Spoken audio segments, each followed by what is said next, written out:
When Stanley came to a set of 2 open doors, he entered the door on his left.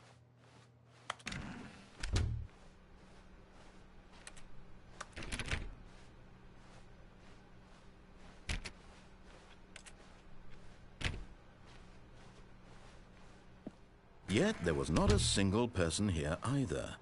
Feeling a wave of disbelief, Stanley decided to go up to his boss's office, hoping he might find an answer there.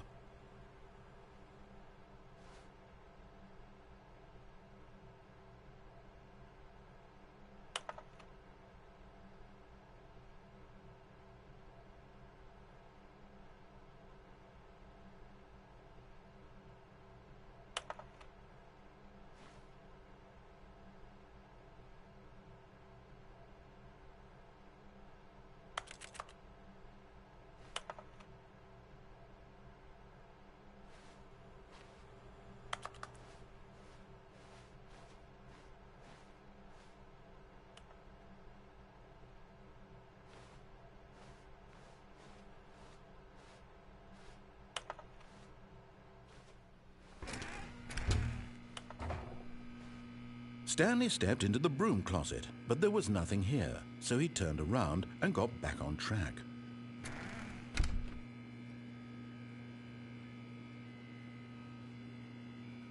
There was nothing here, no choice to make, no path to follow, just an empty broom closet. No reason to still be here.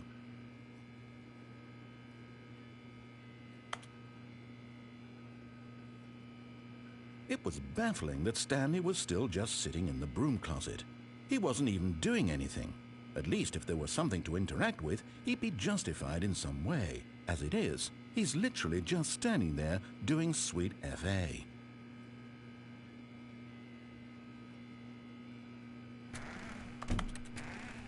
Are you really still in the broom closet? Standing around doing nothing? Why? Please offer me some explanation here. I'm genuinely confused.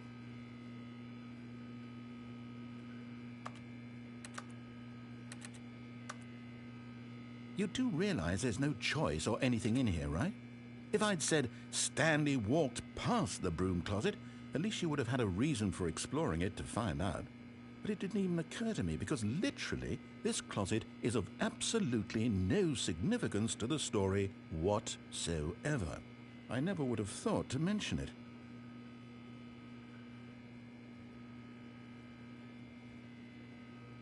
Maybe to you this is somehow its own branching path. Maybe when you go talk about this with your friends you'll say, "Oh, did you get the broom closet ending? The broom closet ending was my favorite." I hope your friends find this concerning.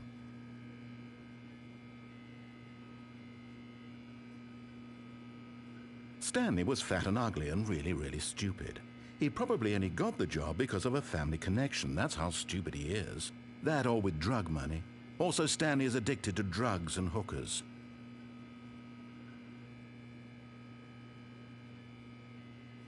Well, I've come to a very definite conclusion about what's going on right now. You're dead. You got to this broom closet, explored it a bit, and were just about to leave because there's nothing here, when a physical malady of some sort shut down your central nervous system and you collapsed in front of your screen. Well, in a situation like this, the responsible thing is to alert someone nearby so as to ensure that your body is taken care of before it begins to decompose. Hello? Anyone who happens to be nearby? The person at this computer is dead. They have fallen prey to any number of your countless human physiological vulnerabilities. It's indicative of the long-term sustainability of your species. Please remove their corpse from the area and instruct another human to take their place, making sure they understand basic first-person video game mechanics and filling them in on the history of narrative tropes in video gaming, so that the irony and insightful commentary of this game is not lost on them. All right, when you've done that, just step out into the hallway. Ah, second player. It's good to have you on board. I guarantee you can't do any worse than the person who came before you.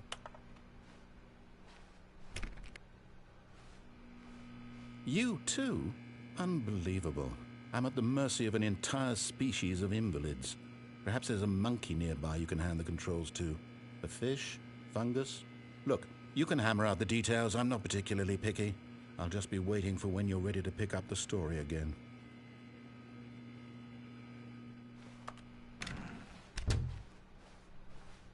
Coming to a staircase, Stanley walked upstairs to his boss's office.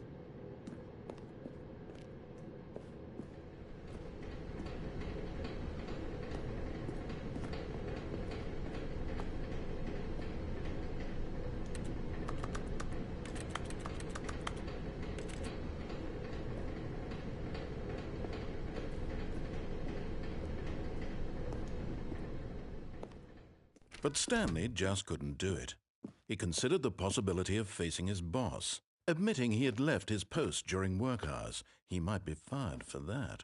And in such a competitive economy, why had he taken that risk? All because he believed everyone had vanished? His boss would think he was crazy. And then something occurred to Stanley. Maybe, he thought to himself, maybe I am crazy. All of my co-workers blinking mysteriously out of existence in a single moment for no reason at all? None of it made any logical sense. And as Stanley pondered this, he began to make other strange observations. For example, why couldn't he see his feet when he looked down? Why did doors close automatically behind him wherever he went? And for that matter, these rooms were starting to look pretty familiar. Were they simply repeating? No, Stanley said to himself, this is all too strange. This can't be real. And at last, he came to the conclusion that had been on the tip of his tongue. He just hadn't found the words for it. "I'm dreaming!" he yelled. "This is all a dream." Oh, what a relief Stanley felt to have finally found an answer, an explanation. His co-workers weren't actually gone. He wasn't going to lose his job. He wasn't crazy after all. And he thought to himself, I suppose I'll wake up soon. I'll have to go back to my boring real-life job pushing buttons. I may as well enjoy this while I'm still lucid. So he imagined himself flying and began to gently float above the ground. Then he imagined himself soaring through space on a magical starfield, and it too appeared. It was so much fun, and Stanley marveled that he had still not woken up. How was he remaining so lucid? And then perhaps the strangest question of them all entered Stanley's head. One he was amazed he hadn't asked himself sooner. Why is there a voice in my head dictating everything that I'm doing and thinking? Now the voice was describing itself being considered by Stanley, who found it particularly strange. I'm dreaming about a voice describing me, thinking about how it's describing my thoughts, he thought. And while he thought it all very odd and wondered if this voice spoke to all people in their dreams, the truth was that, of course, this was not a dream. How could it be? Was Stanley simply deceiving himself, believing that if he's asleep, he doesn't have to take responsibility for himself? Stanley is as awake right now as he's ever been in his life. Now, hearing the voice speak these words was quite a shock to Stanley. After all, he knew for certain, beyond a doubt, that this was in fact a dream. Did the voice not see him float and make the magical stars just a moment ago? How else would the voice explain all that? This voice was a part of himself too. Surely, if he could just... He would prove it. He would prove that he was in control, that this was a dream. So he closed his eyes gently, and he invited himself to wake up. He felt the cool weight of the blanket on his skin, the press of the mattress on his back, the fresh air of a world outside this one. Let me wake up, he thought to himself. I'm through with this dream. I wish it to be over. Let me go back to my job. Let me continue pushing the buttons. Please, it's all I want. I want my apartment and my wife and my job. All I want is my life exactly the way it's always been. My life is normal. I am normal. Everything will be fine. I am okay.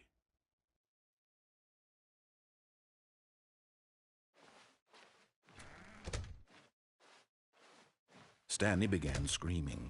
"Please, someone, wake me up. My name is Stanley. I have a boss. I have an office. I am real. Please, just someone tell me I am real. I must be real. I must be. Can anyone hear my voice? Who am I? Who am I?"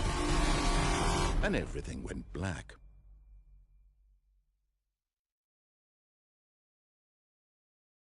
This is the story of a woman named Mariella. Mariella woke up on a day like any other. She arose, got dressed, gathered her belongings, and walked to her place of work. But on this particular day, her walk was interrupted by the body of a man who had stumbled through town talking and screaming to himself, and then collapsed dead on the sidewalk. And although she would soon turn to go call for an ambulance, for just a few brief moments she considered the strange man. He was obviously crazy, this much she knew. Everyone knows what crazy people look like. And in that moment, she thought to herself how lucky she was to be normal. I am sane. I am in control of my mind. I know what is real and what isn't. It was comforting to think this, and in a certain way, seeing this man made her feel better. But then she remembered the meeting she had scheduled for that day, the very important people whose impressions of her would affect her career, and by extension, the rest of her life. She had no time for this, so it was only a moment that she stood there, staring down at the body. And then she turned and ran.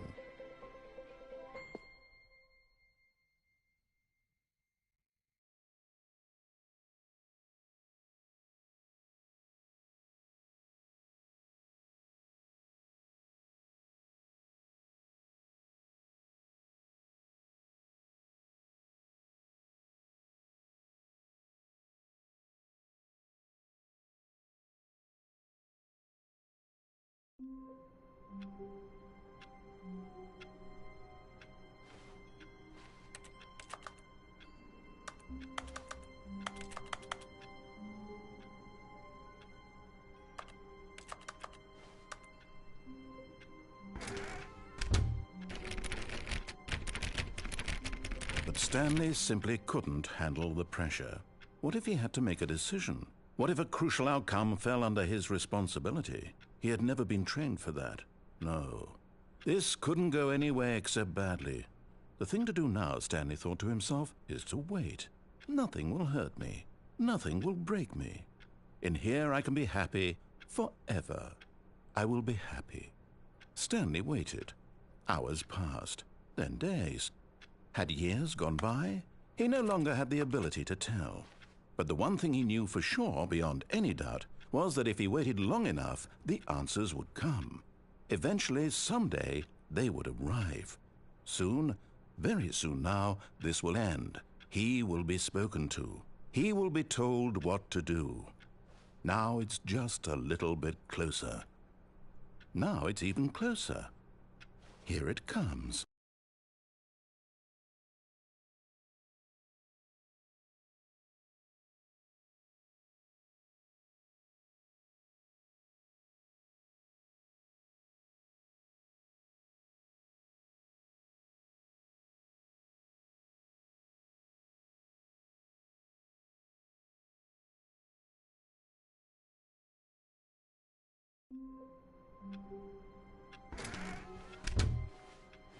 All of his co-workers were gone. What could it mean? Stanley decided to go to the meeting room. Perhaps he had simply missed a memo. No matter how hard Stanley looked, he couldn't find a trace of his co-workers.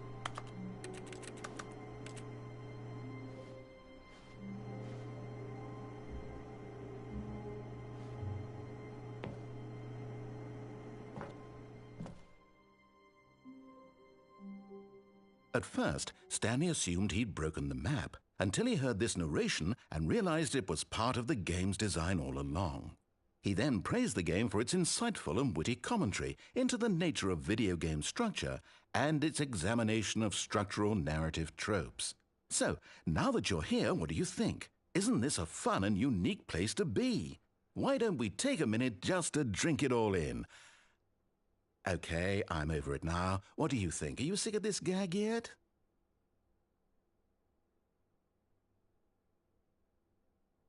Well, I don't know how to say this politely, but you could literally just restart the game any old time you want, like right now. You could have done it just then. Now would also be an appropriate time to quit. Any of these points and so many, many more, all of them are appropriate. I'm enjoying what seems to be an internal conflict going on where you are literally unable to act on your own desires to restart the game. So, just to push the envelope, I'm going to try and make this as miserable as possible and see how long you can maintain. There once was a man named Stanley, who people considered so manly. But the truth must be told, he was not very old and was quite particularly gangly. What Stanley liked most was buttons. He pushed them like some kind of glutton. He did it all day in a meaningful way, but his brain had long ceased to function.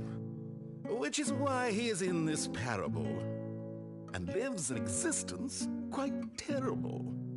And if you are not strong and keep playing along, you too will become quite unbearable. Yes. You too will become quite unbearable.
All of his co-workers were gone. What could it mean? Stanley decided to go to the meeting room. Perhaps he had simply missed a memo.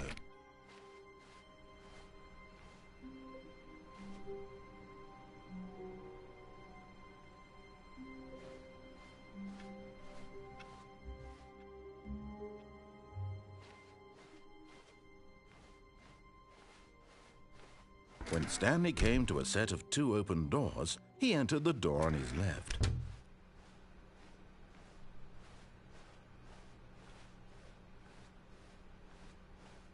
Yet there was not a single person here either.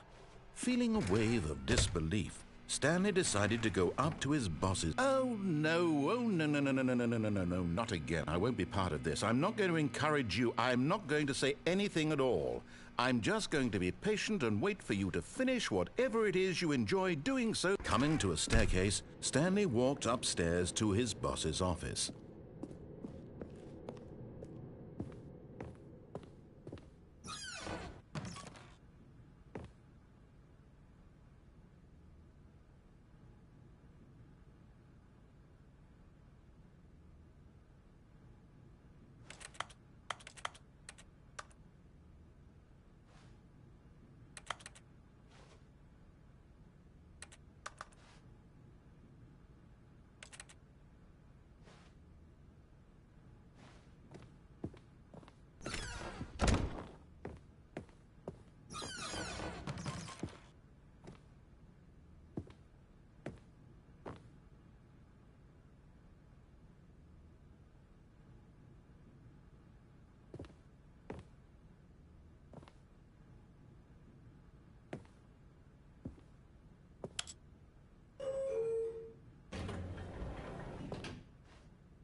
Stepping into his manager's office, Stanley was once again stunned to discover not an indication of any human life. Shocked, unraveled, Stanley wondered in disbelief who orchestrated this. What dark secret was being held from him? What he could not have known was that the keypad behind the boss's desk guarded the terrible truth that his boss had been keeping from him. And so the boss had assigned it an extra secret PIN number, 2845. But of course, Stanley couldn't possibly have known this.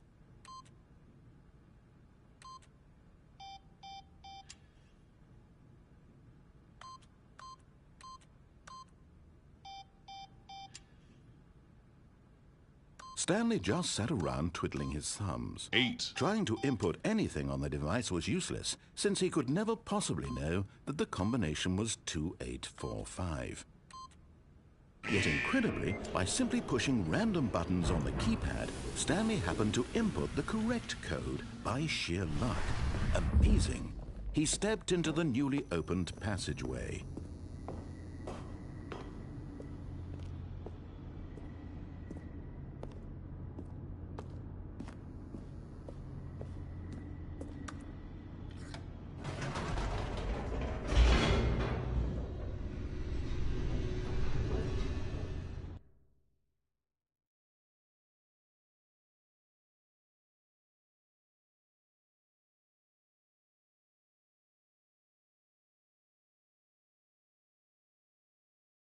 Descending deeper into the building, Stanley realized he felt a bit peculiar. It was a stirring of emotion in his chest, as though he felt more free to think for himself, to question the nature of his job.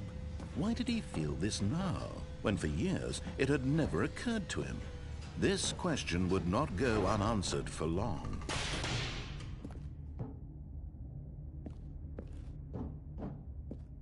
Stanley walked straight ahead through the large door that read Mind Control Facility.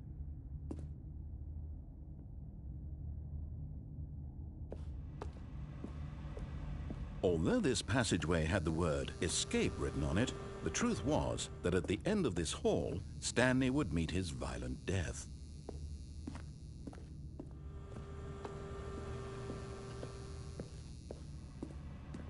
But of course, Stanley thought better of it and realized he simply had too much to live for.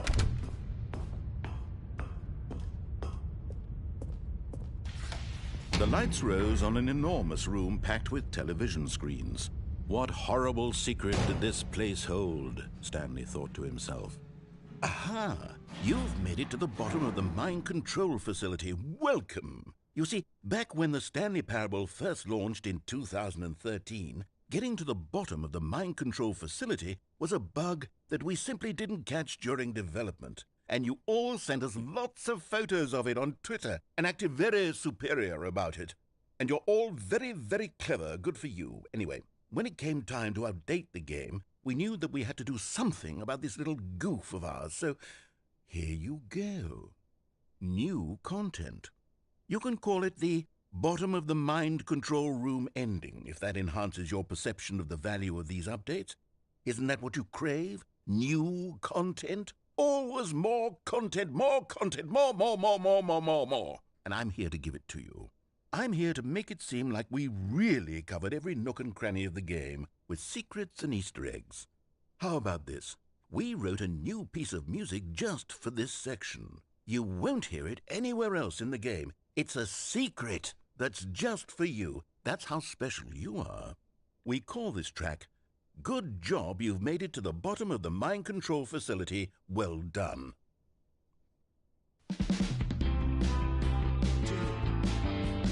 Good job, you did it. Good job.